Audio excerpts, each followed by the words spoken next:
अस्सलाम वालेकुम। दुनिया की सबसे बड़ी सच्चाई क्या है कि ये जानने में बहुत समय लग गया कि ज़िंदगी की हर तरक्की के पीछे ज्ञान है और ज्ञान किताबों से मिलता है, अच्छे माहौल, अच्छे संस्कारों से मिलता है, स्कूलों से दिल लगाने से मिलता है। हाँ, एक रोटी कम खाइए पर अपने बच्चों को अच्छी तालीम दीजिए, उन्हें पढ़ाइए, उन्हें ज्ञान दीजिए। इस दुनिया में अगर आप अपने बच्चों को कुछ बेहतर से बेहतर देना चाहते हैं तो अपने बच्चों को अच्छी समझ दीजिए और साथ में उसे पढ़ाइए। सिर्फ पढ़ाने से काम नहीं चलता, आप अच्छी समझ भी दीजिए। समझ बहुत ज़रूरी है इंसानों को। मैंने बहुत से लोगों को देखा है, बहुत अच्छी तालीम लिए हुए हैं पर उनके पास समझ नहीं है। जैसे आप कह सकते हैं, दो बच्चे साथ में पढ़ाई किए, एक ही पढ़ाई किए हैं, एक ही उम्र के हैं, उसमें एक बच्चा कोई नौकरी हासिल कर लिया, मान लीजिए वो डॉक्टर बन गया या इंजीनियर बन गया या कोई भी जॉब हासिल कर लिया हो।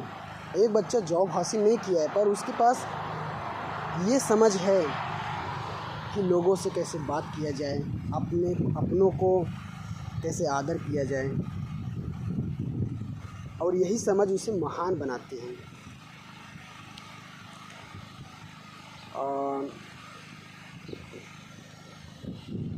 यानी इसे आप दूसरे शब्दों में ये कह सकते हैं कि अगर आपके पास गुणवत्ता है, आपके पास समझ है, तो आप एक दिन महान ज़रूर बनेंगे।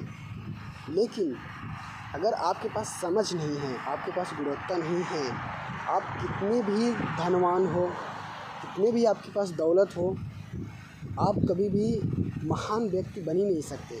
तो महान व्यक्ति बनने के लिए आपको बेहतर समझ रखना ज़रूरी है और आपको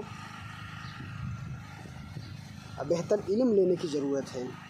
अच्छी समझ, अच्छी समझदारी ही इंसान को बेहतर बनाती है।